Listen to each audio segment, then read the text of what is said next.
अब सुनाएंगे एकादशी की कथा। आज है प्रबोधिनी एकादशी, देवउठनी एकादशी। इसी को प्रबोधिनी एकादशी बोलते हैं और इसी को देवउठनी एकादशी।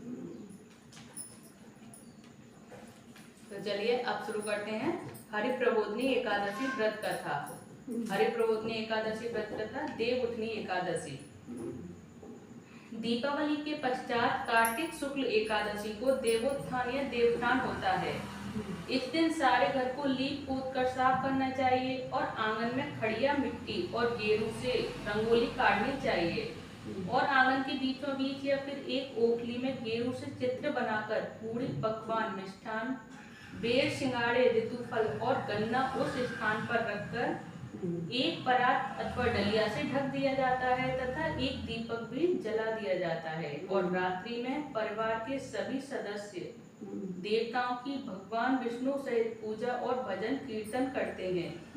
इसके साथ ही घड़ियाल बजाकर या थाली बजाकर इस प्रकार कहते हैं, उठो देवा बैठो देवा, आंगुरिया चटकाओ देवा।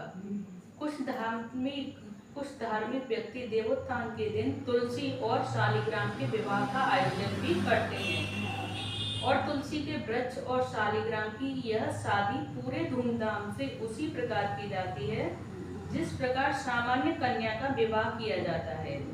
जिन दंपतियों की कन्या नहीं होती वे तुलसी का विवाह करके कन्यादान का पुण्य प्राप्त कर सकते हैं।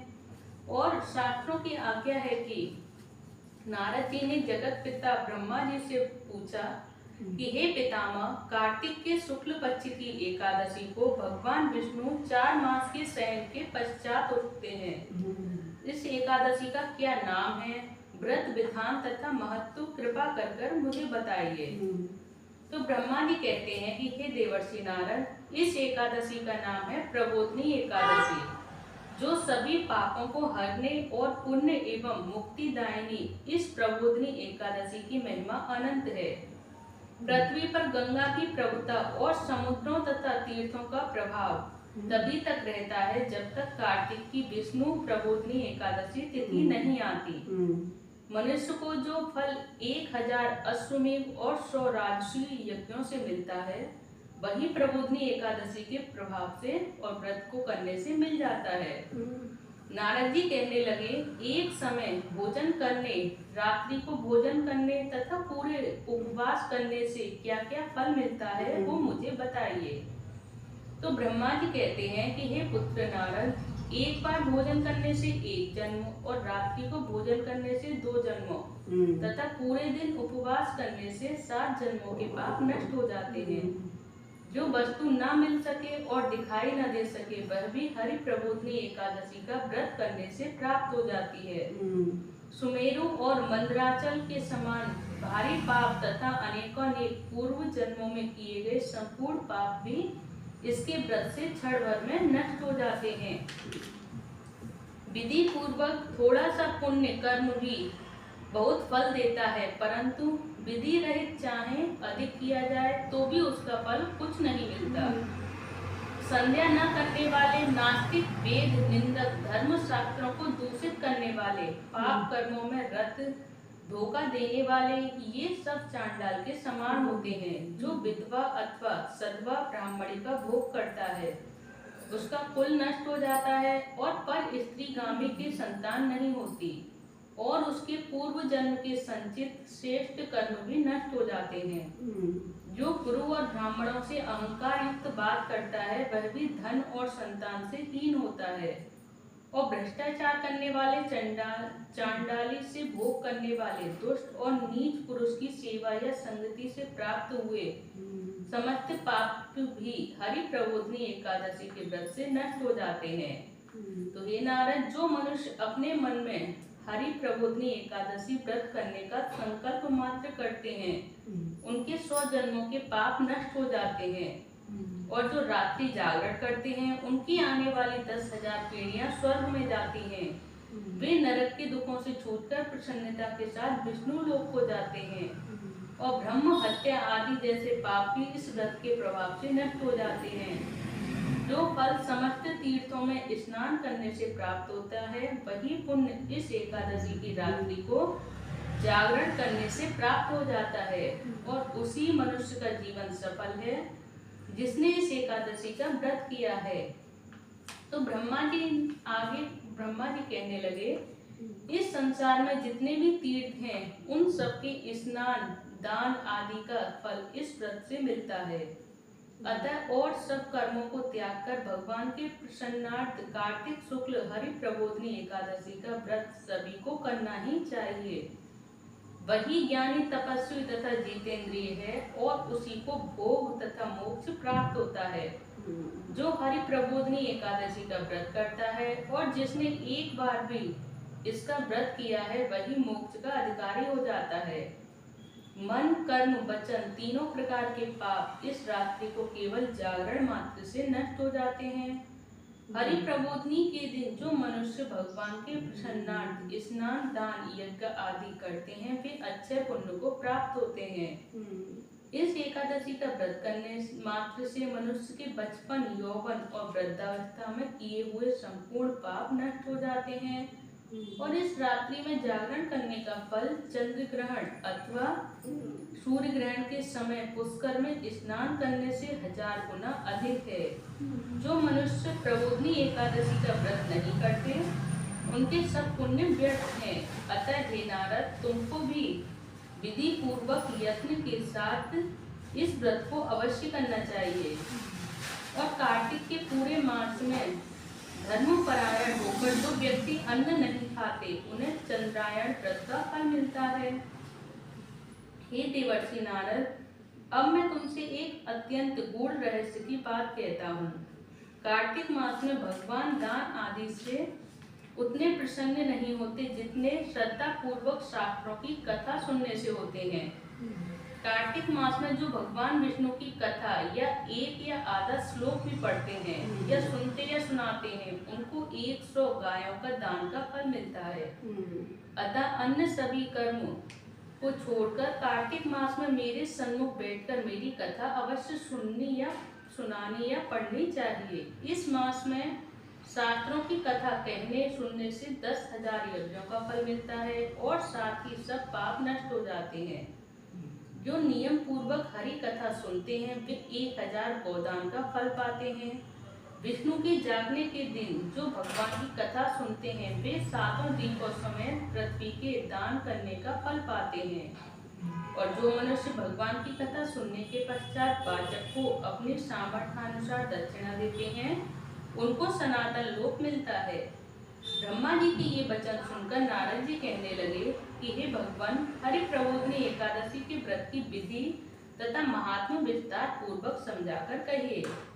तो ब्रह्मा जी कहते हैं, ब्रह्म मुहूर्त में 2 घड़ी रात्रि शेष रहते उठकर शौच आदि से निवृत्त होकर दंत धावन आदि करके नदी तालाब कुआं बावड़ी या घर में जैसा भी संभव हो स्नान आदि करें। फिर भगवान की पूजा करके कथा सुनें और व्रत का नियम ग्रहण करें। भगवान से विनय करें कि हे प्रभु, आज निराहार रहकर व्रत करूंगा और दूसरे दिन द्वादशी को भोजन करूंगा, अतएव आप मेरी रक्षा कीजिए। तत्पश्चात भक्ति भाव से व्रत करें तथा रात्रि को भगवान के आगे जागरण नृत्य गीत आदि करना चाहिए। प्रबोधनी एकादशी को कृपणता त्याग कर पुष्पों फलों अगर धूप दीप नैवेद्य आदि से भगवान का पूजन करना चाहिए और शंख में जल भरकर भगवान को अर्घ देवें। उसको समस्त तीर्थों से करोड़ गुना फल प्राप्त होता है। जो मनुष्य अगस्त्य के पुष्प से भगवान का पूजन करते हैं उनके आगे इंद्र भी हाथ जोड़ते हैं और कार्तिक मास में बेलगु पत्र से भगवान का पूजन करने से मुक्ति प्राप्त होती है। कार्तिक मास में तुलसी से भगवान का पूजन करने वालों के 10,000 जन्मों के पाप नष्ट हो जाते हैं और तुलसी का दर्शन स्पर्श नमस्कार स्तुति रोपण जल से सिंचन और प्रतिदिन पूजन तथा आरती करने व कथा सुनने वाले करोड़ों युग तथा विष्णु लोक में निवास करते हैं।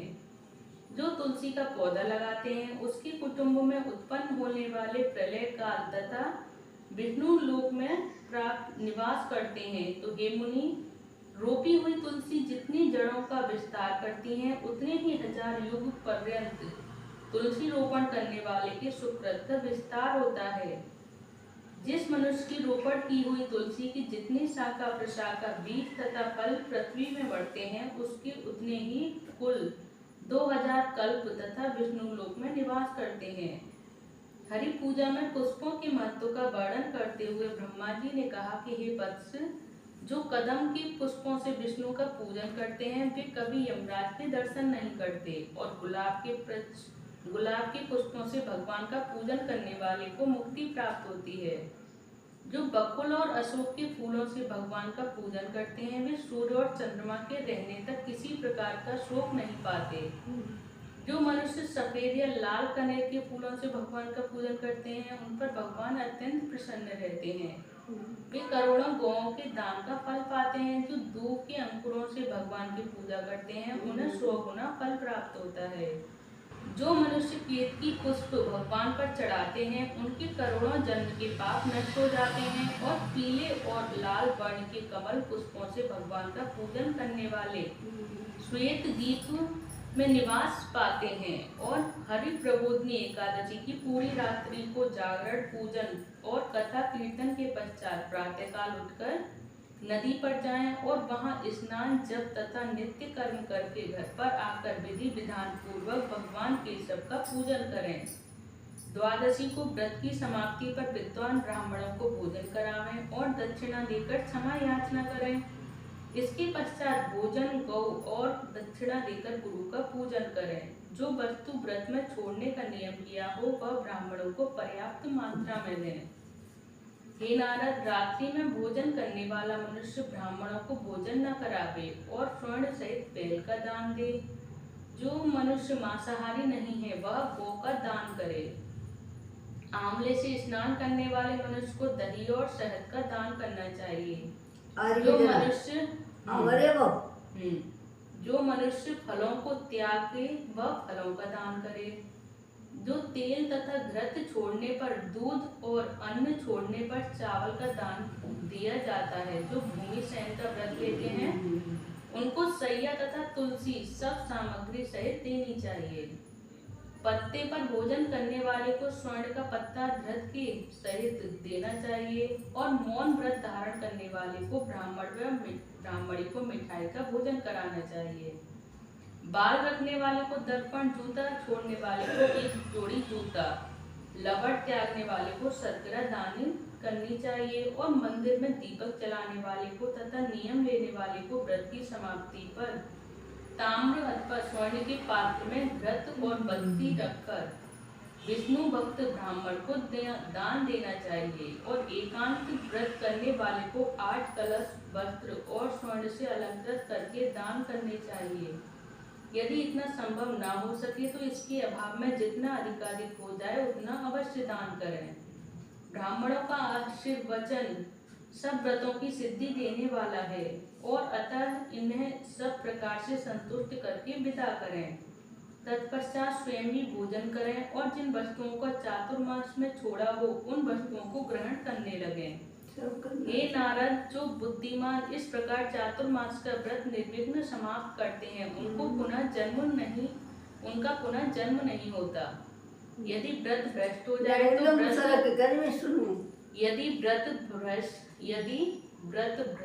जाए तो व्रत करने वाला अंधा या कोढ़ी हो जाता है।